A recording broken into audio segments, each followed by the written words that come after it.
Alors, bonjour Céline, moi ça me fait vraiment plaisir de t'avoir aujourd'hui puisqu'en fait tu vas sortir la VDE du copywriting, de guide copywriting, puisqu'en fait c'est le livre qui compte sur le copywriting en France.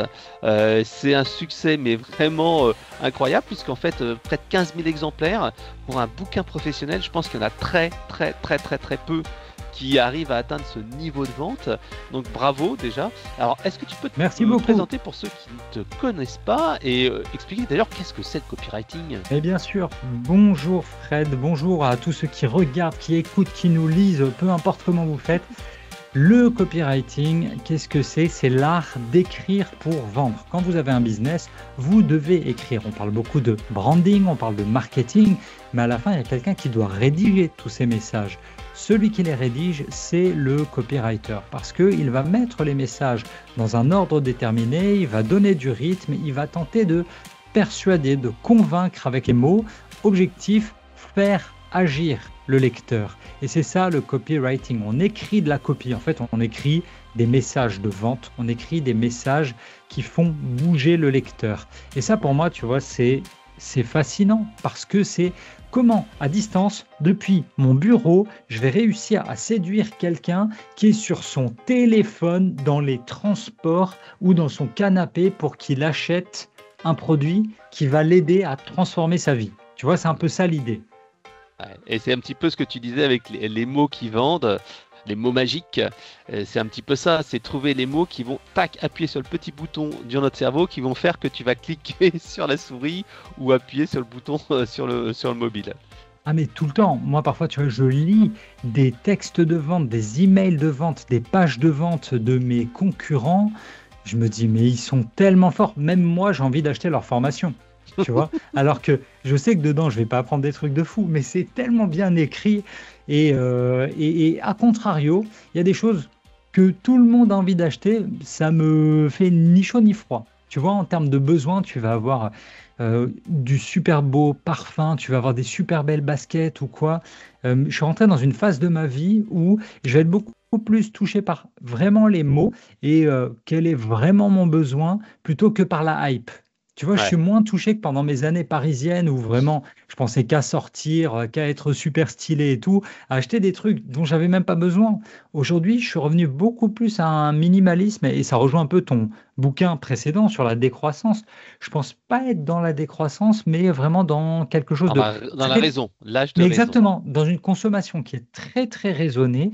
Et c'est pour ça aussi que je n'écris que pour des clients que j'estime.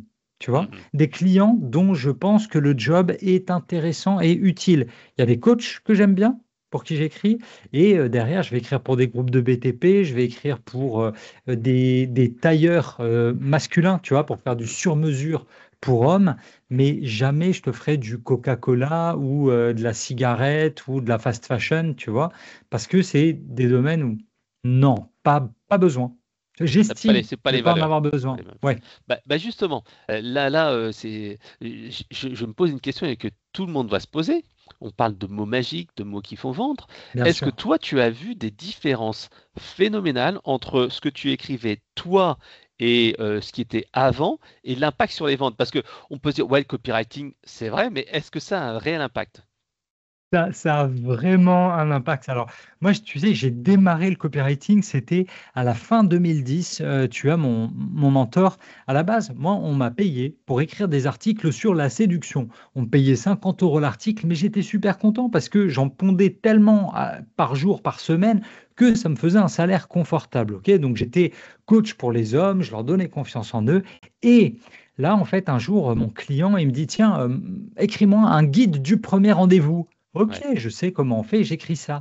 Une fois que j'ai pondu le produit, le PDF de 200 pages, comme un livre, il me dit maintenant tu vas écrire la page de vente. Ouais. Je fais, c'est quoi une page de vente? Je ne savais même pas ce que c'était. Tu vois, en 2010, j'étais pas bon là-dedans. Il me dit une page de vente, bah, c'est ton lecteur, il va lire toute la page, ça va être tellement bien écrit qu'à la fin, il va vouloir l'écrire. Ah, ok, d'accord, je vais écrire ça. Je prends une semaine pour écrire un truc. On l'imprime, il sort Ouais. son stylo rouge, mais en 2 minutes, la première page, elle était tellement rouge, la première feuille, il s'est arrêté, il a dit, écoute, avec cette merde, on ne vendra rien du tout. tu dégages. Je vais réécrire un truc. Il est parti s'enfermer, genre, mais 2 heures. Ouais. Il a écrit un truc à la va-vite. Il m'a présenté son texte. Moi, j'ai été choqué. Tu vois, ma prof de français, elle doit se retourner dans sa tombe. C'était du franglais. C'était mal écrit. C'était vulgaire. C'était pas possible dans ma tête que ce truc-là, mais arrête, ça marchera Ça va jamais, tu jamais vois. marcher. Mais non. Et là, il me dit quoi? Écoute, on va faire un test AB. Alors déjà, encore une fois, j'ai dit, c'est quoi un test AB? Je ne savais pas ce que c'était. Donc, il prend le temps, il m'explique. Il me dit, OK, j'ai une base mail où il y a plus de 100 000 adresses. Donc, on va prendre 1000 adresses. Ça va être l'échantillon A. On va envoyer ma page de vente. Et on va prendre un échantillon B. 1000 personnes, on va envoyer ta page de vente. Celle qui vend le plus garde toute la thune. Moi, j'étais méga confiant. Mais non, mais j'étais arrogant. Imagine, en 2010, j'ai 26 ans, j'allais avoir 27 ans, donc je suis comme un fou. Évidemment, je vais le tarter, c'est sûr. La réalité, sur les 1000 et 1000 qu'on envoie, il vend 30, j'en vends 3. Ouais, 10 OK? fois plus. Il m'a mis un fois 10. Donc là, je me suis dit, OK, et il m'a laissé l'argent. Il a été très gentil. Il m'a laissé quand même mes 3 ventes. Et il m'a dit, en fait, juste, il y a un truc que tu ne connais pas, visiblement, ça s'appelle le copywriting. Il me met dans les mains un livre. Je lis le truc et c'est un univers qui s'ouvre. Et en fait, on est passé d'un moment où mes textes sur le blog, ils ne faisaient plus que attirer grâce au SEO, mais ils convertissaient. Ouais. Et ça, c'est une différence de fou. Dis-toi que pendant toute une année avant de le rencontrer et d'aller travailler sur artdeséduire.com, j'avais mon propre blog. Dans ma tête, pour être connu, enfin pour vendre, il fallait forcément être connu, faire de la télé, faire de la pub, et c'est comme ça que tu allais vendre. Oui, mais là où j'étais mauvais, c'était sur la conversion, sur le copy. J'avais un très beau site, il convertissait zéro. Pendant un an, j'ai compté les clients sur le bout de mes doigts. C'était une galère. Une fois qu'il m'a appris le copywriting, laisse tomber. Si tu déroules, le salaire n'est plus pareil. Les résultats, c'est plus du tout les mêmes. Et après, les opportunités, c'était Bah multiplié. oui, parce que tu Donc, écrivais plus comme un vieux prof de français ou même juste pour comme un journaliste. D'ailleurs, oui, c'est ce que tu as dit. Ne pas écrire comme un journaliste, mais écrire comme quelqu'un qui va convaincre la personne en face de toi qu'il a fait le bon choix, qu'il a trouvé la solution à son problème et qu'enfin, il y a quelqu'un qui te comprend. non, mais c'est surtout que je suis passé d'un point de vue complètement différent. Avant, dans ma tête, c'était hihi, je suis jeune, je fais Sex and the City au masculin à Paris, je partage ma vie, c'est trop cool d'être une star. Ah, non, non, tu arrêtes de parler de toi et dans ton texte, tu arrêtes les jeux et tu remplaces par des vous.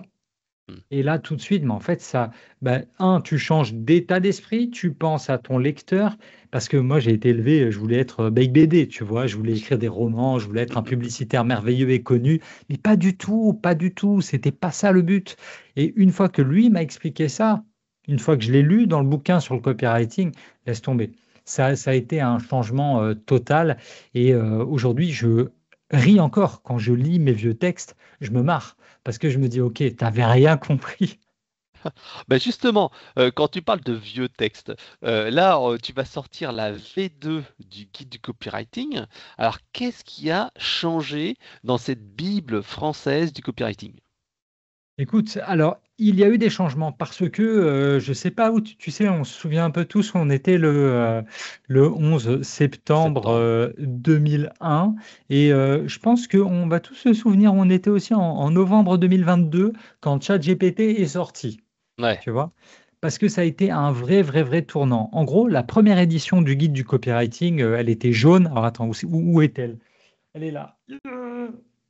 Elle est ici. Donc celle-ci, elle sort en mars 2021 et c'est chouette. Elle se vend bien. J'ai eu beaucoup de chance parce que oui, il est bien écrit, mais le timing, tu vois, le timing, il n'y avait plus rien sur le marché français à ce moment-là. On sortait du Covid, on entrait dans le troisième confinement, ok, en Ouais. mars-avril 2021.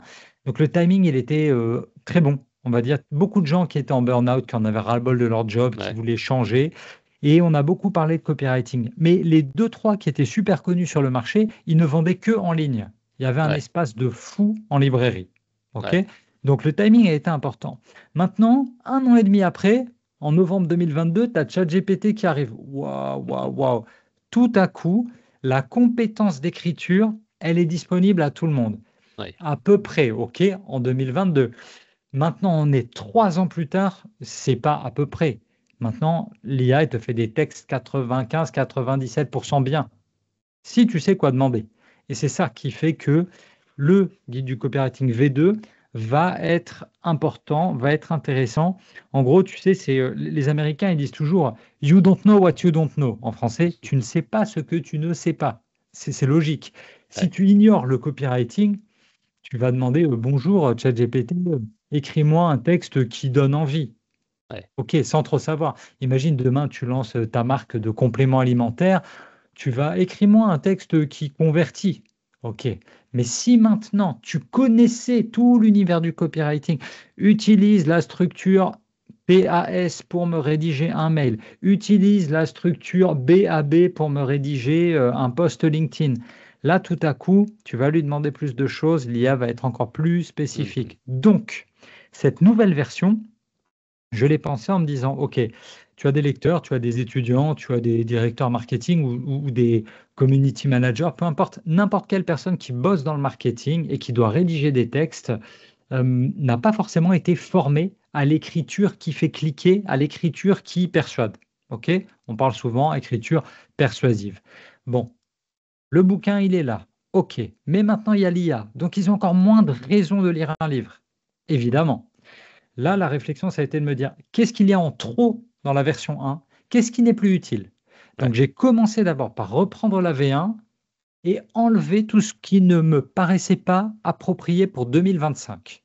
Il y a des passages qui étaient trop longs dans la première version, il y a des passages qui étaient un peu inutiles, d'accord? Il y a dû avoir une dizaine de pages au total où j'ai mis un grand coup de crayon, genre, allez, ça dégage, on enlève. Mhm. Moi, j'ai eu de la chance. J'avais 5 auteurs de V2 autour de moi. Il y avait toi, Fred, tu m'as prévenu. Il y avait Aurélie Moulin, il y avait Guillaume Lamarre, il y avait Gauthier Loco et il y avait Stéphane Truffem. J'ai envoyé un mail avant de commencer l'écriture, à vous 5, en demandant, les gars, je me lance dans l'écriture de la V2, je dois savoir quoi? Mais toi, ta réponse, tu m'as tué. Genre vraiment, non, ça va prendre du temps parce que tu vas faire ça, ça, ça, ça, ça. Je suis là, Ouais, un waouh, tiers waouh, de waouh. bouquin à chaque fois. Mais oui, mais oui, moi je pensais vraiment mettre 2 semaines, mais je te dis, j'ai mis 2 mois. J'ai mis 2 mois. C'est de la Bah, dinguerie. surtout en fait que tu l'as pas réécrit. Tu as intégré l'IA à l'intérieur et ça c'est totalement différent parce que c'est plus qu'une mise à jour, c'est une évolution quoi. Mais c'est ça. Et puis surtout, alors déjà, étape 1, dégraisser. Enlever les parties plus forcément utiles. Avec mon regard de 2025. L'autre, je l'avais écrit en 2021. Enfin, en 2020. Il est sorti en 2021. Donc, à l'époque, j'avais 10 ans d'expérience. Mhm. Maintenant, j'en ai 15. Maintenant, ma carrière, elle s'est accélérée. J'ai bossé pour encore plus de gros clients. Ouais. J'ai formé des jeunes, des jeunes, des moins jeunes, hein, mais j'ai formé des gens au copywriting. J'ai formé dans des entreprises au copywriting et à l'IA. Donc, ça veut dire que j'ai mangé pendant 5 ans beaucoup plus de questions de débutants. Alors Mhm. qu'au moment où je l'avais écrit la V1, dans ma tête, c'était, tu sais, toujours un peu cette malédiction de l'expert. Attends, attends, il faut que je sois vraiment très high level pour aider tout le monde, machin. Non, non, il faut se reposer les questions des débutants parfois. Donc, cette V2, elle est forte de toutes ces questions que j'ai pu rencontrer au cours des 5 ans, de la mise à jour avec l'IA et de toutes les missions que moi j'ai vécues aussi, de tous les cas concrets Ouais. que j'ai vécu avec mes clients. Et c'est pour ça que quand je me présente, c'est toujours formateur en copywriting et copywriter. Parce que c'est facile de juste être vendeur de formation et je ne veux pas faire ça. Je veux continuer de garder les pieds sur le terrain pour emmagasiner de l'expérience. Bah Donc oui, c'est voilà un c'est ce peu qu'il faut les, faire. les Mais trois je suis grosses d'accord avec toi, nouveautés, mais c'est ça. et l'IA a vraiment changé les choses. Alors moi, je faisais des cours de gros hacking en école de commerce et j'avais un tout petit module de 2 heures où je donnais les bases du copywriting, mais vraiment les bases. Donc je parlais de ton bouquin, bien entendu. Et c'est vrai que j'étais tout juste content lorsque les étudiants étaient capables de transformer une caractéristique en bénéfice. En bénéfice, Et mais ça, oui. c'était avant 2022. Et en 2023, c'était, ben, attendez, on va écrire un texte en utilisant les structures de copywriting. Et là, même si alors, avant les étudiants, je te dis, j'étais vraiment content. Caractéristiques bénéfices, ça faisait partie de l'interro final pour essayer de voir si au moins ils avaient compris ça, quoi. Ouais, bien Et sûr. là, tu peux avoir la structure d'une page, tu peux avoir différentes structures. Alors justement, est-ce que l'IA va remplacer les copywriters? Parce que tu me dis, ouais, l'IA peut aider, va faire pas mal de choses. Est-ce que c'est la fin de ton boulot, Selim? Tu vas mettre un GPT ou un Skills Cloud et puis c'est fini. Écoute, alors, Pas totalement. Je te dirais que là, je lis beaucoup en ce moment, forcément, parce que je forme moi-même. Tu vois, là, j'étais chez des clients cet été, des clients très prestigieux sur les Champs-Élysées pour les former IA et copywriting, parce qu'ils en ont besoin. Aujourd'hui, là, dans les news, c'est quoi? C'est les gars chez McKinsey, les seniors dans les banques aussi, ils forment les IA. Ok, tu as des gars qui viennent programmer les IA avec les skills, les connaissances vraiment des seniors pour remplacer les juniors. Aujourd'hui, les juniors sont les plus impactés. Les diplômés, ils sont en train de remonter en niveau de chômage, en taux de chômage, parce qu'ils n'ont pas l'expérience nécessaire. Ils font tout avec ChatGPT depuis 2 3 ans, ok, mais ils ne savent pas trop ce qu'ils font. Et est-ce que ça va nous remplacer? Je dirais les plus jeunes, je dirais les mauvais ou les moyens. Ok. Maintenant, ceux qui ont une vision et de la connaissance et qui savent faire les choses, qui vont avoir les résultats, ils vont continuer d'être un peu in demand. Je pense quand même que va y avoir de la casse, c'est certain, hein, quand on regarde les chiffres sur toutes les plateformes de freelance, les demandes, elles sont moindres en rédaction et en copie. On a été touché, en traduction, idem. Ok. Donc, oui, oui, la demande, elle va baisser. On voit quand même un petit mouvement de reflux avec des boîtes qui licencient, puis qui réembauchent à cause de l'IA. Mais globalement, je pense qu'on va quand même vers un gros casse, vers de la grosse casse. Je lisais un truc pareil sur l'IA où il disait, ouais, ouais, tout le monde dit que au final, la dernière révolution industrielle, elle n'a pas créé du chômage. Et là, le gars, il le dit très bien, ouais, ouais, chez les humains, pas pour les chevaux. Les chevaux, eux, ils ont perdu leur taf. Tu avais 26 millions de chevaux en France avant. Post-révolution industrielle, tu n'en as plus que 3. Parce que la machine a fait le taf. Et là, on te dit, en fait, ce que tu n'as pas compris, c'est que le cheval d'aujourd'hui, c'est toi. Le banquier qui fait des fichiers, ah, pardon, mais l'IA, elle va le faire plus vite, mieux que toi. Sortir des textes moyens, mais qui font vendre. OK, l'IA, elle va pouvoir le faire de manière assez rapide. Et de faire un GPT ou quoi. Moi, j'ai mis un GPT à disposition, bien sûr. Il s'appelle, tu vois, mon prénom, c'est Lim. Et ben, tu mets un A juste avant le I pour faire c'est C'est les Lime, c'est milliards. AI exactement. Donc ça fait Selime et il est dispo sur ChatGPT uniquement. Je ne l'ai configuré que là-bas et il donne de très bons résultats. Évidemment, c'est le jeu. Ok. Donc Là c'est un maintenant, il va. premier niveau que tu dois retravailler en fait, c'est ça? C'était qui? C'était je vais manger le nom de la boîte, mais je sais pas si c'était le PDG de Slack ou de Fiverr récemment qui a dit en fait, ce qui était facile hier n'existe plus aujourd'hui. Ce qui était moyen est devenu facile et ce qui était dur est devenu la norme. Donc là, vous vous mettez à jour.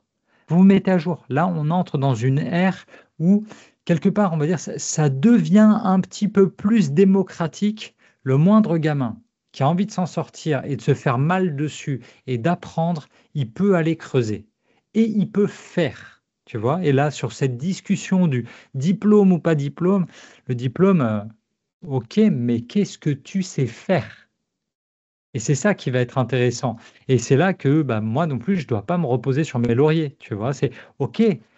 Je vois ça comme un Tetris. Je ne sais plus avec qui on avait discuté de cette notion de OK, 15 000 ventes. Mais tu vois, Tetris, tu as fait ta ligne, boum, boum, elle disparaît. C'est quoi la suite? Évidemment, ça disparaît pas vraiment. Tu as emmagasiné de l'expérience, comme dans les jeux vidéo, des points d'expérience. Tu as gagné en autorité. OK, c'est bien ton autorité, mais vas-y, qu'est-ce que tu sais faire là, aujourd'hui, en 2025? Ouais. Et ça va être épuisant pour beaucoup de monde. On va devoir apprendre plus, on va devoir bosser plus. Non, mais Je je trouve suis d'accord avec ça, toi. L'IA est en train de prendre une partie des jobs de premier niveau.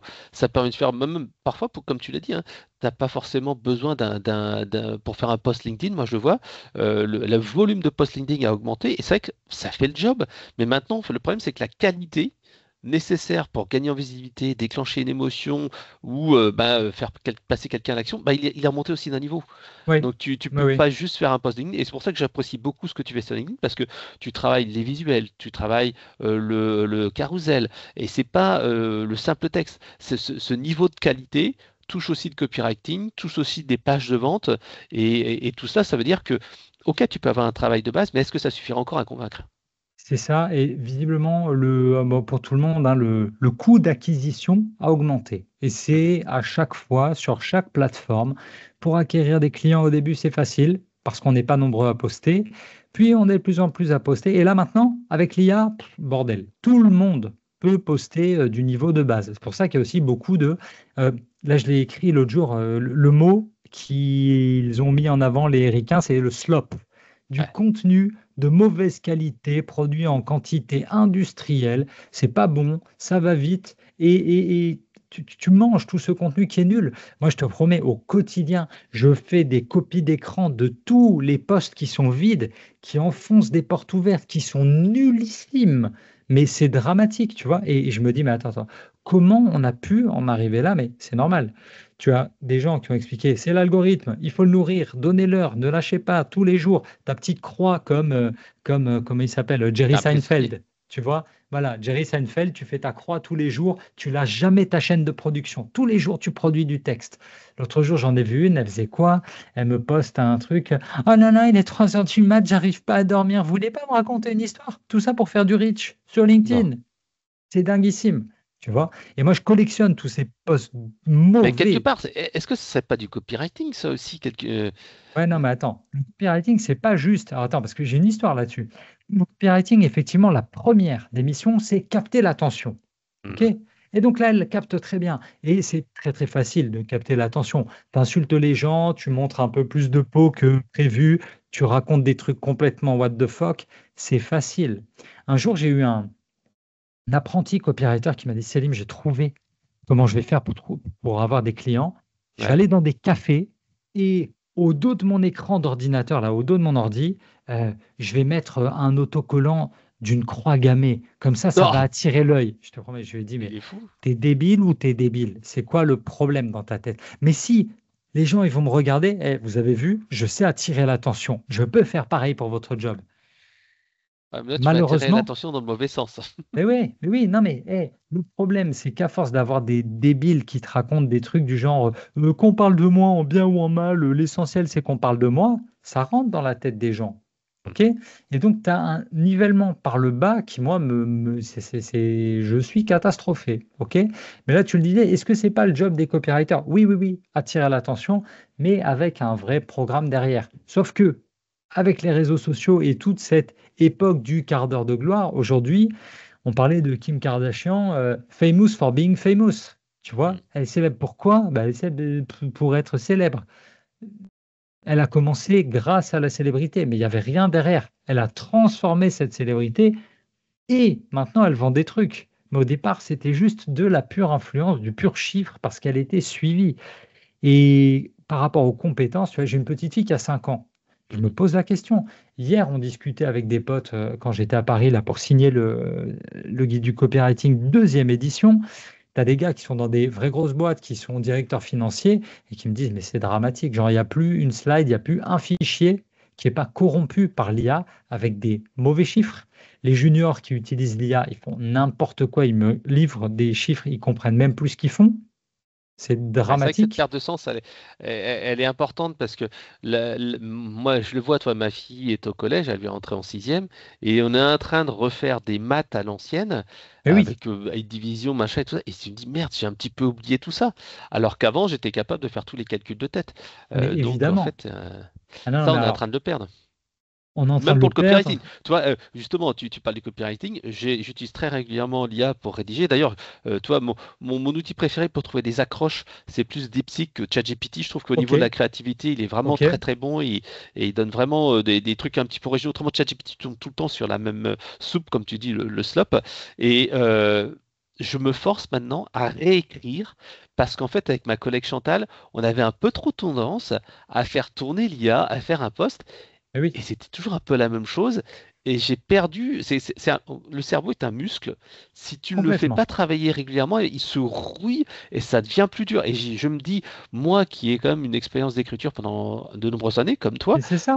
quelqu'un jeune qui arrive et qui n'a pas eu cette structure-là, bah, ça va être compliqué pour lui s'il est tout le temps avec ChatGPT. Surtout, ChatGPT, comme je le disais, a quand même une tendance à se répéter. Tu demandes de sortir des titres. Bon, nous, on fait souvent ça, des titres de webinaires, des titres, Bien parce qu'on fait sûr. beaucoup des salons, des machins, et ça tombe un petit peu surtout. Là, je déteste, maintenant, c'est à l'ère de. Je sais pas si tu l'as vu, mais le marketing à l'ère de l'IA, À l'ère de la l'intelligence. vente à l'ère Attends, de l'IA. dis-moi, quoi? Bienvenue dans l'ère du copywriting augmenté par l'intelligence Oh artificielle. là Et je l'ai là! écrit moi-même. Tu vois, je l'ai écrit moi-même. C'est ça Ben qui est ouais, mais fou, ça, c'est que l'air, combien de fois je l'ai entendu celui-là? Et le problème, c'est que c'est comme l'invisibilité de la publicité, blindness, c'est qu'en fait, au bout d'un moment, quand c'est tout le temps les mêmes mots, et bien finalement, ça ne fonctionne plus. ah, c'est ça, tu percutes plus du tout. Non, non, c'est très compliqué. Et puis surtout, en fait, va, va expliquer la philosophie derrière à des jeunes qui sont morts de faim, qui veulent bosser, qui ont cet outil-là. Qu'est-ce qu'ils vont m'écouter, moi, quand je leur dis non, mais prenez le temps de retravailler vos titres, écrivez à la main et tout. Ils sont pas là. Ils rêvent de Dubaï, ils rêvent de la plage, ils rêvent de Lambeau. Laisse tomber. Tu vois, c'est que on... c'est très, très, très compliqué aujourd'hui de mettre en avant l'effort, de valoriser ça. C'est pas possible. C'était un programme politique par le passé. Revaloriser le travail, la valeur travail. OK? C'est qui a envie d'entendre parler de travail aujourd'hui? Qui a Mm. envie d'entendre parler d'effort? C'est impossible, tu vois? Ouais. Hier, j'ai posté un truc sur un carrousel sur, le mot magique «mieux». On veut mieux, on veut plus. OK, mieux, c'est encore mieux que plus. C'est vraiment on veut mieux, ce qui se fait de mieux et dans les années 60, le fondateur de DDB, donc Bill Bernbach, ils sont trois, Ouais. mais Bill Bernbach, il dit cette phrase, il dit: «Ne me parlez pas de tendance, moi ce que je veux, c'est parlez-moi de l'homme éternel, l'homme avec un grand H, OK? Des Mhm. besoins de l'homme éternel». Et en fait, cette phrase, elle est importante parce que la base d'Amazon, la philosophie d'Amazon, Jeff Bezos, il fait 3 trucs quand il crée Amazon. Plus de choix, l'homme voudra toujours plus de choix. Vite, livrer plus vite, toujours évidemment, plus, moins cher, OK? Plus de choix, livrer plus vite, moins cher. Ça, c'est le modèle des Chinois, de Shine, Shein, machin, de Temu, de tout ça, Mhm. d'Amazon et ça fonctionne. J'explique ça en mode pédagogie vraiment et tu as des gens, tu as toujours des gens qui vont s'opposer. Ouais, non, pas du tout. Ce que tu dis, c'est pas adapté à l'époque. Écologie, décroissance, tout. Je dis, mais je sais, tu as raison. Ça existe. Le mouvement que tu prônes, je pense que c'est bien. Mais l'être humain ne fonctionne pas comme ça. Pense TF1, ne pense pas euh, parisianisme, bobo, écolo, machin. Pense juste à la France, des gens qui Oui, passent à puis côté de ça. c'est selon ta cible. C'est vrai que comme C'est tu l'as dit, si exactement tu t'adresses ça. à tout le monde, un français, tu dois avoir le langage du français moyen. Tu peux pas parler le langage du bobo parisien qui est écolo et qui va en vélo. Alors Mais moi, je bien vais en sûr, bus et en transport et tout ça. Mais voilà, il faut se dire que tes mots doivent parler à ta cible. c'est Et c'est ça. ça l'art du copywriting. Moi, je le vois. Et encore, moi, tu vois, je travaille de plus en plus quand je fais des textes à essayer d'exprimer en fait de l'émotion, de la personnalité Oui, bien sûr. et de m'éloigner du corporate. Là, ça fait 2 ans qu'on se challenge pas mal avec ma collègue Chantal Ok, qui est amatrice de belles lettres, de beaux mots et de j'adore. beaux français. Et parfois, c'est vrai que on se challenge nous-mêmes sur les textes parce qu'on se dit, mais il en faut, mais pas trop peu, ni trop haut. Et c'est vrai que moi, j'essaye plutôt de mettre plus d'émotion dans mes textes, de parler de moi pour essayer enfin moi, je dis de plus en plus je veux sur mes articles de blog, tu vois, je suis Mais passé à bien sûr, je mais pour évidemment. essayer de créer du lien avec l'autorité. Par contre, sur le blog d'éloquent, on reste toujours sur un langage assez corporate, Bien sûr. etc. Et j'essaye de faire passer cette émotion, cette authenticité qui est importante, hein. Et alors, tu vois, et là, ça rejoint la question qu'on se posait, OK, on fait comment quand on écrit tous pareil? C'est la suite. C'est la prochaine vraie compétence, c'est la prise de parole en public et c'est la vidéo. Parce que vu que maintenant, n'importe quel débutant va juste cloner tout ce qu'il y a écrit dedans, et je le Mhm. vois sur LinkedIn, tous les gars qui parlent de copywriting, je vais, ah, ça, je sais d'où ça vient, cette anecdote, je sais où tu l'as trouvée, et c'est très bien, OK? Comme ça, le savoir, il se transmet, c'est très, très bien. Mais comment tu te démarques dans un univers de clones? Mm. Là, il va falloir avoir ton univers avec tes clients, avec ton expérience, avec ta manière de parler et tes émotions. C'est pour ça, quand tu dis que tu essaies d'injecter un peu plus d'émotions dans les textes, mais complètement. Ouais. Complètement.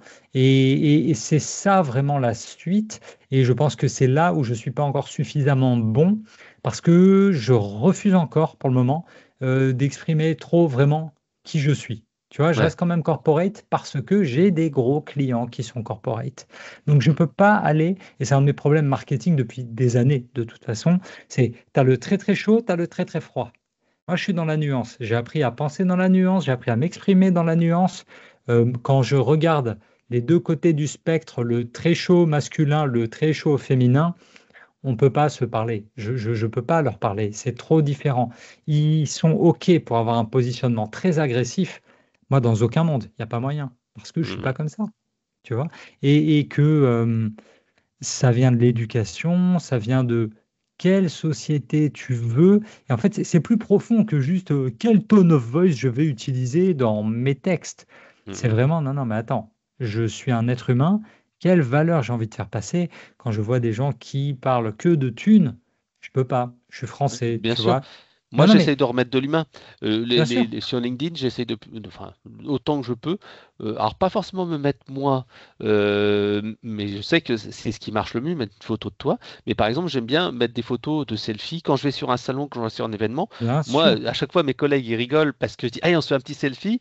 Et ils me disent, mais tu fais la course au selfie. Non, c'est pas la course au selfie, c'est que j'aime bien humaniser. J'aime bien voir qu'on s'est vu ensemble. Et là, par exemple, j'étais déjeuner avec un ancien collègue de bureau que je connais depuis 25 ans. Et j'ai dit, mais tiens, on prend un petit selfie, et puis après, je fais un petit résumé de ce qu'on s'est dit. Il m'a dit, ah, finalement, c'était vachement intéressant parce que on a échangé. Toi, tu as réussi à capter les 5 6 7 8 idées qu'on a mis ensemble. c'est Tu l'as mis ça. là, et tout le monde me dit, ah ouais, c'est vachement sympa parce que c'est de l'anecdote, c'est de l'humain. Et oui, C'est comme tu dis, tu crées de l'authenticité et tu crées ainsi de la confiance. tu fais comment? T'as un, comment ça s'appelle? Plo, comment ça s'appelle? T'enregistres avec quoi? Non, non, c'est Non, ma juste de mémoire. tête, de mémoire? Mais tu sais, moi, ce que j'aime bien, c'est tu crées du lien quand tu discutes avec quelqu'un et tu déjeunes avec lui, et tu retiens 3 4 5 idées. Et puis, c'est Ouais, vrai bien que sûr. pendant que tu discutes, alors j'essaye de te concentrer sur la personne, pas avoir le téléphone, etc. Et après, je me dis, tiens, ouais, ça a été intéressant, ça c'est intéressant, ça c'est intéressant. Et quelque part, tu valorises la personne qui est en face de toi. Toi aussi, tu apprends des choses. Et c'est vrai que moi, c'est une de mes manières d'apprendre, c'est d'écrire. C'est pour ça que j'ai fait du blog. C'est Mais bien que sûr, mais non, mais écrire les évidemment. choses, bah, comme tu as dit, le copywriting, c'est ça aussi. Si tu t'entraînes à écrire, finalement, tu vas t'améliorer. À un moment donné, il y a une question de volume et d'entraînement.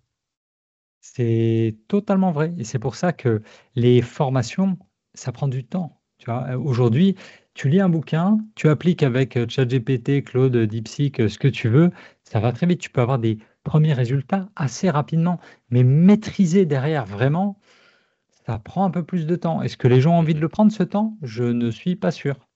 Ouais. On Alors va voir. justement, sur les méthodes de copywriting, on en a parlé un petit peu tout à l'heure. Quelles sont en fait, toi, ta structure préférée? Parce que tu en as parlé du PASS, du Pastor, du BAB, de l'AIDA. Quelles sont les structures de copywriting que tu préfères, ou quelles sont pour toi les structures de copywriting plus adaptées pour une page de vente, pour un post LinkedIn? Alors on parle encore d'articles de blog, même si maintenant on parle plus. Enfin, je pense qu'il faut plus parler en je vais écrire un article de blog, mais je vais écrire un contenu sur telle valeur que je vais déployer sur un article C'est de ça. blog, une vidéo, un podcast. D'ailleurs, ce qu'on est en train de faire actuellement, ben, on va le retrouver sur un article de blog, sur un short et sur un post LinkedIn au Ouais, bien minimum. sûr. Et c'est ça. Alors, tu parlais de valeur. Moi, je parle encore en mots-clés aujourd'hui. OK? Mhm. Tel mot-clé. Allez, copywriting et IA. Qu'est-ce qu'on va écrire? Ça va être quoi la grosse page sur le sujet? Comment on Mhm. va décliner ensuite sur tous les supports? Et c'est fascinant de réfléchir en termes de machine à contenu comme ça. C'est épuisant parce que par rapport au moment où on a pu se connaître 2010-2012, bah, à l'époque, bon voilà, tu avais ton article de blog, ta newsletter et il y avait Facebook beaucoup, oui, il y avait Twitter et c'était les débuts d'Instagram. Tu vois, Instagram, c'est Mhm. 2010 et c'est 2012 pour nous, les gars, sur Android. Mais là, aujourd'hui, avec la multiplication, elle est folle. Quoique 2010, je faisais déjà aussi du YouTube. Donc, c'est beaucoup. Il y a beaucoup, beaucoup de choses à faire. Je réfléchis toujours en termes de PS, même pas PAS, PS, problème-solution. OK, c'est quoi le problème sur cette thématique? Quelle est la solution? Et ensuite, je vais regarder par rapport à toute ma Ouais, trousse à outils. Le problème, c'est ça. Donc, je vais quasiment toujours commencer mes intros par du problème. OK? ouais, Même si je pourrais commencer avec une jolie citation ou avec des chiffres, une étude, des statistiques, un extrait d'un bouquin, peu importe, je pourrais rentrer par plein de manières dans un texte, comme un journaliste, OK? Une intro, on peut avoir plusieurs types d'intros. Je préfère rentrer sur le problème parce que toujours en termes de comportement consommateur, analyse du lecteur, il vient d'où? C'est rare qu'il vienne de mes réseaux, il est venu via Google ou peut-être qu'il vient via ChatGPT aujourd'hui, donc il a un problème, il a une douleur, il recherche une solution. Je vais directement lui dire: «Oui, oui, tu as ce problème, donc tu es à ta place ici, je vais te donner les solutions». Et ensuite, je vais réfléchir sur ma structure. OK, à l'intérieur de ce texte, il va falloir quand même qu'il sente que je suis un humain. Il va falloir, qu'il rigole un peu. Il va falloir que je lui donne sa solution évidemment. Il va falloir qu'il voit que je suis sérieux, que la solution marche, pas que pour lui, mais aussi pour les autres. Je vais prendre en fait mes grilles de lecture du monde. ouais, Cialdini, toujours, ouais. toujours, toujours, toujours. Influence et persuasion. Il s'appelait pendant les années influence et manipulation, maintenant influence et persuasion. Il y a 7 principes. Quels sont, parmi les 7 principes d'influence, ceux que je peux intégrer? Je Mhm. me fais ma checklist, je relis, ça y va, oui, non, oui, non. Tu peux pas toujours mettre de l'urgence et de la rareté, par exemple. OK. Ouais, Donc, allez, ça dégage. Mais si je peux mettre un peu d'unicité dedans, OK, je vais mettre de l'unicité. Si je peux dire qu'on est dans la même équipe, toi et moi, OK, cool, on va s'identifier. Ensuite, je vais reprendre une structure qui est assez similaire, qui est le son casse. OK, le son casse ou son case aujourd'hui. Donc, le S de la sécurité, c'est les motivations d'achat. Le S de la sécurité, le O de l'orgueil, le N de la nouveauté, le C du confort, le A de, c'est quoi? C'est l'argent. Son K, c'est le dernier S, c'est la sympathie, et tu finis ouais, avec l'éthique. OK, tu finis avec l'éthique environnement. Comment ils vont réagir les gens? Est-ce que je peux aller checker? En fait, tu vois, c'est un peu, je me fais ma checklist. Est-ce que je peux aller activer ces petits leviers dans le texte? Toujours, ouais. toujours très, très important, de montrer, bon, ben voilà, pourquoi c'est moi? Là, tu es en train de lire un article, tu es tombé chez moi, pourquoi tu dois m'écouter? Pourquoi je suis l'autorité en la matière? Ouais, Pourquoi c'est j'ai vrai que ces déjà sept bossé? de Cialdini sont super forts. La Mais preuve bien sûr, sociale, la réciprocité, l'autorité, l'affection, l'engagement et la cohérence, la rareté et l'unicité qu'il a intégré dans la partie bien sûr, persuasion. Si tu intègres, voilà, je suis une autorité parce que je suis un expert ou j'ai tant de clients, ou j'ai ceci, cela. La rareté, exactement. comme tu as dit, tu peux pas le faire tout le temps parce que tu n'as pas une Non, c'est pas tout promotion le temps. C'est bon négative. pour une page de vente. Page de vente, Mhm. landing page, c'est très très bien. Mais il faut toujours se dire, et c'est ça que certains débutants n'arrivent pas à vraiment ancrer dans leur tête. Ils se disent, mais attends, dans chaque texte, tu vas le rappeler. Mais oui, parce qu'il faut comprendre que chaque nouveau texte, chaque nouveau contenu est une porte d'entrée dans votre Mhm. monde. Et les gens, ils vous connaissent pas. C'est pas, vous avez 400 lecteurs par jour, c'est pas les 400 mêmes. C'est à chaque fois 380 différents qui arrivent et 20 qui sont les mêmes qui vont tout lire. Donc, c'est pour ça que moi, je traite vraiment chaque contenu comme si c'était le premier, Ouais. la première porte d'entrée, parce que ensuite, tu as le sas, vraiment le hall, tu vois, le lobby, tu rentres dans la maison. Ma maison, elle a 1000 portes, mais tu arrives à cet endroit qui va te dire: «Hey, abonne-toi à la newsletter». Et une fois que tu as la newsletter, tu vas avancer dans la maison vraiment à coup de une newsletter par une newsletter dans toute la séquence de bienvenue, jusqu'au moment où je t'aurai donné suffisamment d'infos pour que tu prennes une décision éclairée. Et Ouais. moi, je le vois, tu vois? Et c'est ça qui est intéressant en fait, c'est de se dire que comment je rédige. Quelque part, je te dirais, c'est pas que je m'en fiche, c'est que j'ai une idée, OK, là, je dois mettre en avant, par exemple, le guide du copywriting, deuxième édition. OK, c'est parti. PAS, comment je peux faire avec la structure PAS? Alors, projet, problème, agitation, solution. Problème, agitation, solution. Agitation au sens de tu vas tourner le problème de la personne dans tous les sens ou tu vas même aggraver le Ouais. problème. Je prends toujours l'exemple de l'obésité, par exemple. Bon, aujourd'hui, tu es un petit peu essoufflé, c'est pas génial, mais demain, pourras pas courir avec tes petits-enfants, monter des marches, ça va devenir de plus en plus compliqué, les risques cardiaques, blablabla, tout ça, ok, tous les problèmes. C'est vraiment, j'aggrave, je tourne le problème dans Mhm. tous les sens. Solution, et tu donnes toutes les solutions que tu veux, salle de sport, manger mieux, coach sportif, pilule, whatever. Mais là, pour le guide, je reprends tout. Ok, on est parti. Autorité. Eh ben, je vais écrire un post sur l'autorité. Waouh, 15 000 exemplaires vendus, c'est fou, c'est le Mhm. meilleur. Jamais il y a eu plus en France. Mais tu sais que ça marche bien parce que Mais bien sûr, là, nous, on envoie des séquences d'emails et une des séquences d'emails qui marche bien, c'est déjà 600 inscrits et vous. mais Et bien là, les gens sûr. se disent, waouh, 600 inscrits, merde, c'est Ah un non, trop non, le truc. mais complètement. Et tu les prends un par un. Et c'est exactement comme ça que je travaille quand je bosse avec les boîtes qui me commandent une landing page et toute la séquence mail qui va avec pour ramener les gens sur cette landing page. Moi, je suis créatif, mais je suis pas le créatif le plus drogué de l'univers. Je prends pas de drogue. Donc, j'ai Mhm. pas des idées de folie. J'utilise les modèles qui sont à ma disposition. Et très souvent, ok, on y va sur Cialdini. On part sur le son case. Et ensuite, j'ai ma liste dans tous mes livres de copywriting au-dessus. J'ai toute ma liste des questions de Dan Kennedy. J'ai toutes les questions de Eduardo Albuquerque, un copywriter de chez Agora aux États-Unis. J'ai Mhm. toutes les questions de la superstructure, bien évidemment. Et j'aime bien tenir ce modèle-là parce que les infos qui sont dedans, en fait, elles sont universelles. Elles vont fonctionner tout le temps, sur tout type de personnes. Il suffit juste de la preuve sociale. Déjà, quand tu dis, voilà, déjà 15 000 professionnels du marketing l'ont lu, et vous? Waouh, je suis passé à côté. Non, c'est pas possible. 15 000, c'est beaucoup. Tu vois, est-ce que je leur dis, c'est quoi une salle avec 15 000 personnes? Je ne sais pas ce que c'est. Un zénith, c'est 6 000 personnes. Tu vois, il faudrait qu'on arrive à 18 000 pour faire un bon truc. On va encore attendre un peu. Mais essayez toujours aussi d'écrire en images. Tu vois, quand tu me dis Ouais. comment je pense, elle est où l'image? Et c'est là que on va aller mêler un peu le copywriting, trouver les bons mots, et le storytelling, peindre des images. Parce que quand je te raconte l'histoire de Catherine qui, un matin, commence à s'endormir au volant et prend un poteau électrique à 20 à l'heure, alors que ses enfants, ils étaient à l'arrière du véhicule, Ouais, ça pour met te tout de suite parler une image. Ouais, c'est pour te l'image qui parler reste dans d'une la tête. reconversion, elle savait qu'elle n'en pouvait plus. C'est ce jour-là qu'elle a décidé d'arrêter et de trouver un job où elle pourrait être maître de son temps, etc. Voilà. Là, il y a de l'image. Tu touches Je- l'émotion, tu touches le Mais cœur, c'est là, tu es ça, tout de suite dedans. c'est ça. Et puis, au fil du temps, en fait, tu accumules, alors au fil du temps, ou même quand tu débutes aujourd'hui avec ChatGPT, tu vas lui demander, j'ai besoin d'une histoire crédible Oh, une pour métaphore, introduire. Mais voilà. exactement. Non, Et mais c'est ça qui est, c'est c'est ça plus qui simple. est. Mais c'est vrai qu'il y a aide aussi à faire un travail de base. Par exemple, Oui, tu vois, là, j'ai fait un challenge 30 jours il n'y a pas très longtemps et génial. je lui ai donné le PDF.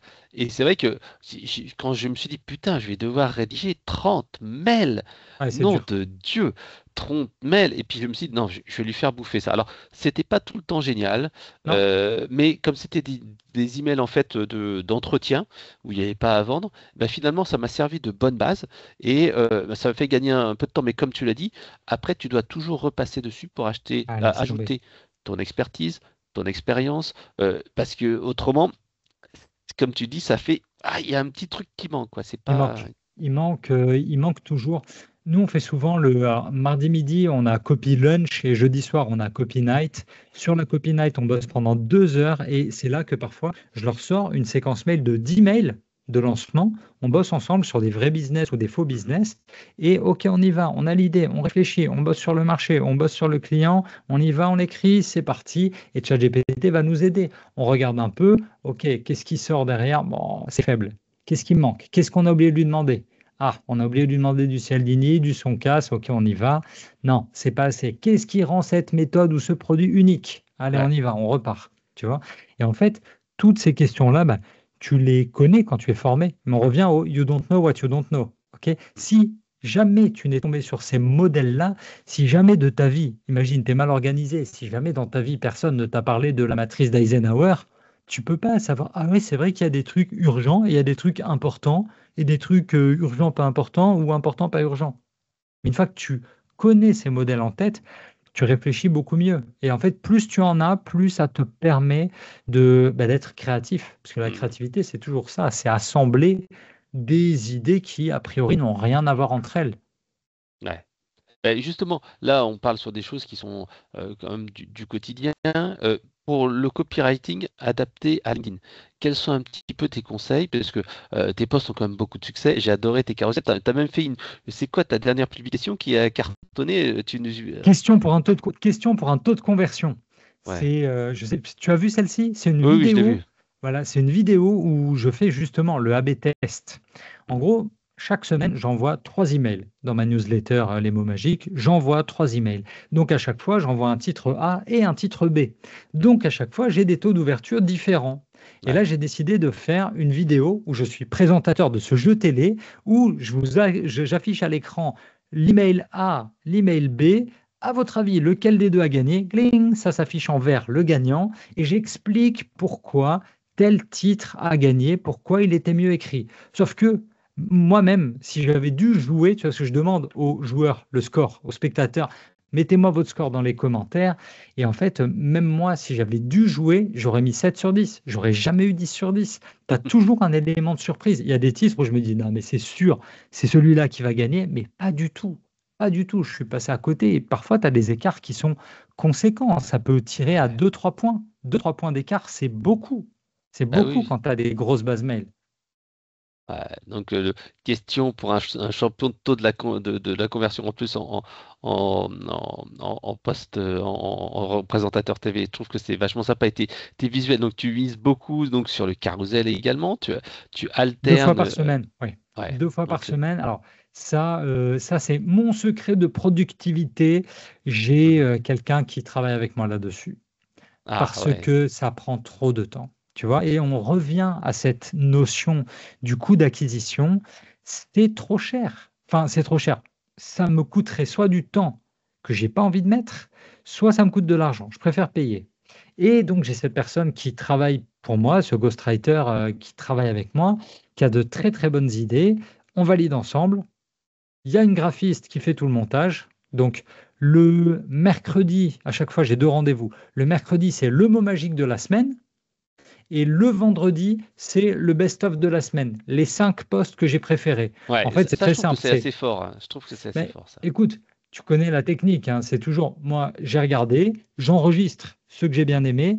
Elle, la ghostwriter, elle va piocher dans toute la liste des 50 que j'ai mis cette semaine, elle regarde un peu lesquels sont les mieux. L'objectif, il est double. Un, avoir un bon contenu utile pour tout le monde, mais deux, surtout, tu mentionnes des gens, tu crées des petites connexions, même si Ouais. derrière, c'est pas l'amitié de l'année qui va naître, c'est peut-être une petite accroche qui plus tard fera boule de neige. Je ne sais pas. Tu vois, Ouais. mais j'essaie de construire ça comme ça et tout le reste, c'est moi qui l'écris. Ouais, tu fais même des petits sondages. J'ai vu un petit sondage, mais là encore une fois, c'est un moyen de créer de l'interaction et de pas uniquement être donc je pousse de l'information, je vous dis que je suis le meilleur, etc. Je Hmm, trouve que c'est important comme ça aussi de chercher en fait d'échanger avec les gens, de créer du lien quoi. Il n'y a pas que ça quoi qui compte. c'est, je sais pas à quel point toi et moi, on n'est plus dans le vrai monde parce qu'on mange trop de réseaux sociaux depuis des années et on a vu beaucoup de monde arriver au fil du temps. Et aujourd'hui, je trouve que wow, mais les créateurs qui sont full-time là-dessus, qui gagnent leur vie grâce à l'influence B2B sur LinkedIn, c'est fou. Moi, c'est pas Ah mon mais il y en a. travail. Moi, c'est Moi, vraiment moi, pas je le mon vois, travail, je connais quelques créateurs, enfin créateurs et créatrices, bien sûr. et c'est vrai ils ont créé une communauté. En fait, souvent, c'est en apportant de la valeur ajoutée avec du podcast, avec Oui, des vidéos, des interviews qui permettent justement d'aller gagner un petit peu de ne pas être sur sa propre notoriété, mais également valoriser les autres. C'est une bonne manière de faire aussi. c'est ça. Et je pense que c'est pour ça toujours, hein, les invitations, parler des autres. J'avais un rendez-vous là qui n'a pas bien marché cette année. Pourtant, j'ai envie de le relancer. Vu que Mhm. je forme des apprentis copywriters, moi j'ai un épisode, enfin un slot le samedi, tu vois, dans Mhm. ma ligne édito. La star du samedi, ça marche très bien, la star du samedi. Je prends un de mes étudiants et je lui donne mon profil. Vas-y, c'est ta case aujourd'hui. Tu mets ta tête, tu racontes ton histoire, tu vends ton expertise, tu racontes ce que tu veux et tu as accès, au lieu de tes 500 ou 3000 followers habituels, tu as accès à mes 15 000 followers. Mhm. Go, fais-en quelque chose. Tu vois, cette année, ça a eu moins de succès que l'année dernière, donc j'ai pas prolongé. On va voir. Mais pour LinkedIn, pour moi, c'est vraiment 3 thématiques max. Ok. Quand quelqu'un débute, moi j'ai souvent aussi dans les gens que je forme la problématique de la double casquette. Ils sont tous là, genre aïe aïe aïe, mais comment je fais? Parce que je suis encore naturopathe, diététicienne à côté, mais en même temps je suis copywriter ou j'ai des fonctionnaires qui Ouais. deviennent copywriters. C'est compliqué, ils savent pas trop sur quel pied danser. Donc on parle un petit peu de ça. Et puis après, je leur dis vraiment deux, trois thématiques max. Commence par ne publier que deux, trois fois par semaine. C'est déjà beaucoup. Pour un Ouais. débutant qui passe de zéro inexistence numérique à exister, avoir 2 likes, avoir peut-être des mauvais retours, ça fait peur. C'est tout un Ouais. nouvel univers. Et puis surtout quand tu leur dis, OK, ben là, c'est parti maintenant pour 10 ans, ça fait peur. Donc j'essaie de leur dire, OK, viens, on va voir sur 6 mois déjà ce que ça donne. Est-ce que tu arrives à planifier? Mais j'ai pas autant d'idées. OK, ChatGPT, c'est parti. Tu vois, et tu mets en place cette méthodologie que tu connais. Tu as tes concurrents, qu'est-ce qu'ils ont posté, qu'est-ce qui a marché, Hmm. qu'est-ce qui est bien. Ça, c'était bien, mais j'aime pas comment il a écrit. Je vais le réécrire à ma sauce. Ouais. C'est pas dur. Normalement, dans nos jobs de marketeurs, on est tous un peu créatifs. Et il y a des gens que j'ai rencontrés qui ont dit, alors voilà mon template de créativité. Moi, je suis pas un créatif, mais j'ai une bonne machine qui crée à ma place. Fine. Tu vois, je suis OK avec ça. Et le gars, il te disait comment, bon ben voilà, il identifiait, il passait dans son algorithme Twitter, enfin pas son algorithme, pardon, de ChatGPT, là, qui lui sortait derrière 10 sujets à partir d'un seul. Ouais. Très bien, si tu veux.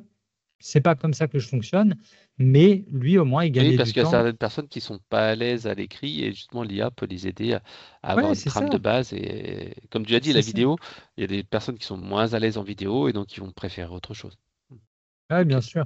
Mais en regardant les chiffres, c'est pour ça une des bonnes grosses compétences pour l'avenir, la vidéo.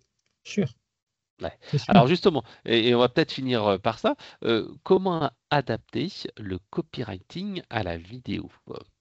Et c'est ultra intéressant parce que là-dessus, tu vas avoir plein de tutos aujourd'hui qui tournent et tu vas taper hook TikTok, hook YouTube, comment accrocher dès les premières secondes sur une vidéo.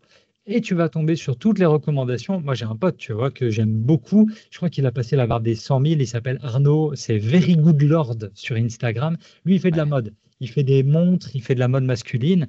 Et il t'explique sur tous ces Reels qui ont marché ou ces TikTok.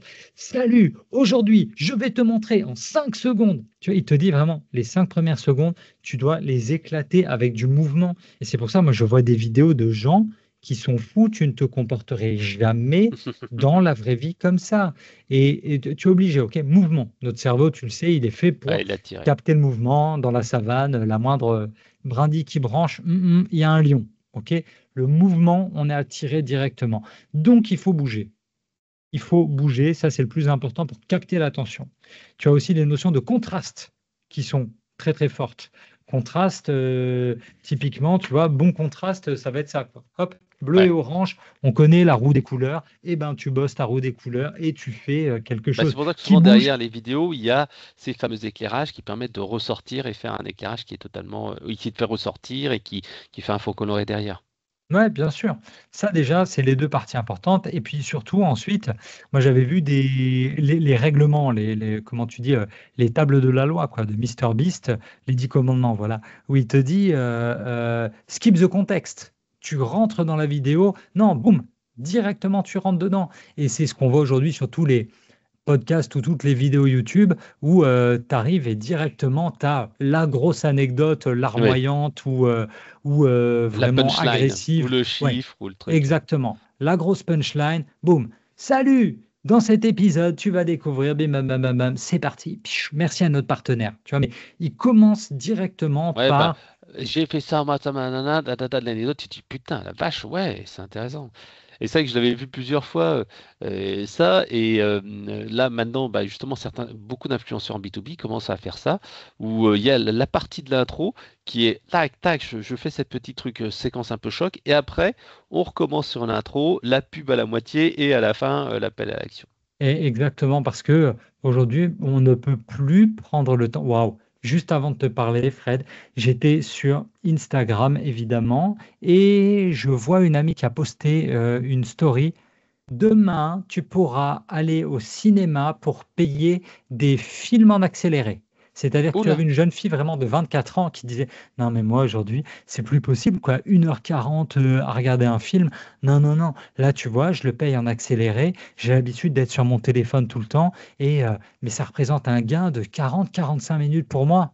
C'est des fous furieux, OK? Mais je crois qu'ils sont nombreux comme ça, Ah, je te vraiment. dirais que moi, je regarde en accéléré sur YouTube quand il y a des podcasts et tout ça, parce que ou des webinaires, parfois, comme tu l'as dit, il y a des gens qui vendent leur sauce, qui font des introductions vraiment très très longues. Moi, dans Oui, l'introduction, ce que j'aime bien dire, c'est un petit mais pourquoi ça m'intéresse? oui, bien Pourquoi c'est un sûr. sujet intéressant pour moi? Et quand je fais une présentation, je dis bah pourquoi il faut s'intéresser à ce sujet-là? Parce que ça. Et ça pose le sujet, et les gens se disent ah ok d'accord, oui, ça me parle. Mais Et c'est c'est vrai ça. que si parfois il y a des gens qui te font la présentation de la boîte, moi j'essaie toujours de la limiter à 1 minute parce qu'il faut le faire, 1 minute 30 maxi, mais certaines personnes, des fois je les vois pendant 2 minutes de parler de leur boîte, mais tu dis putain mec, arrête là. Non, non, non, beaucoup, beaucoup, beaucoup trop long. Moi, j'ai vécu des vrais rendez-vous comme ça, hein, où le gars te pitch sa boîte, mais on s'en fout, parle-moi de moi. Tu vois? Et c'est pour ça que c'est aussi intéressant le copywriting, c'est parce que, en fait, tu vas parler au lecteur, tu vas parler au patient, tu vas parler au spectateur, tu vas lui parler de lui, de Mhm. toi, ta douleur, tes attentes, tes Ouais. besoins. Et copywriting, c'est vraiment une autre manière de penser. Là où un vendeur pas trop qualifié, il va parler beaucoup de lui, lui, lui, lui, lui, à quel point il est merveilleux. Non, non. Comment je peux t'aider vraiment à, point important, pas à changer ta vie, à améliorer ta vie. J'ai lu un copywriter des années 90, il disait un truc que je trouve très très vrai. Les gens ne veulent pas changer de vie, ils veulent la même, mais en mieux. Ils veulent 20% de mieux, tu vois? Et ce chiffre, il n'est pas con. Tu serais trop content avec 20% de salaire en plus. Moi aussi, 20% de salaire en plus, je me dis: «Eh, c'est déjà pas mal», tu vois? Tu as pas forcément envie de changer toute ta vie, mais juste améliorer un peu. Ce qui fait que sur les promesses, tu vas pas forcément faire des dingueries, du type, il y a 4-5 ans: «Gagner 10 000 € par mois». Bah Ouais, oui. bon, tu vois, je gagne 1 800, je travaille chez Decathlon ou chez Leroy Merlin, je vais pas gagner 10 000 € demain, OK? En revanche, aller taper la barre des 2 500 par mois, c'est déjà mieux, Ouais. tu vois? Et c'est ça qui est important, c'est aujourd'hui, je pense qu'on va revenir, tu vas avoir d'un côté très polarisant les gros vendeurs de rêves, ça marchera toujours sur une partie de la population, et tu vas avoir des gens qui vont te vendre un peu plus du Churchill, quoi, du Ouais, sang, de la sueur et des larmes et des résultats normaux. ouais, c'est vrai. Bon alors justement, là on arrive sur la fin de notre interview et notre échange. Est-ce que tu peux me dire comment on fait pour se procurer ton livre et sur quel site internet on va? Puisqu'en fait il y a l'achat du livre, mais il y a également tout ce qui est un espace où il y a des contenus supplémentaires pour aller plus loin dans le livre. Bien sûr, bien sûr, bien sûr. Alors, le guide du copywriting, vous le retrouvez à la Fnac, chez Cultura, chez Amazon et chez toutes vos librairies indépendantes. Soutenez les libraires dans tous vos villages, dans toutes vos villes. Si vous ne savez pas où aller le trouver, c'est les libraires indépendants en ligne. Vous tapez sur Google et vous trouverez où le commander. Et ensuite, c'est vrai que quand tu l'as, à l'intérieur, il y a une page spéciale avec un QR code avec les bonus. Comme ça, tu accèdes encore à des interviews exclusives, genre du meilleur copywriter de France. C'est pas moi, d'accord? C'est un mec qui est vraiment récompensé par des grosses récompenses en copywriting, par d'autres interviews, d'autres contenus pour aller toujours plus loin. Le site, au cas où, c'est www.les-mots-magiques.com. Le temps que vous arriviez dessus, normalement, il y aura un petit espace dédié au livre, il y aura un petit onglet dédié au livre. Et puis après, c'est facile, quoi. Selim Niederhofer, comme ça se prononce, ça s'écrit facilement, tout ça.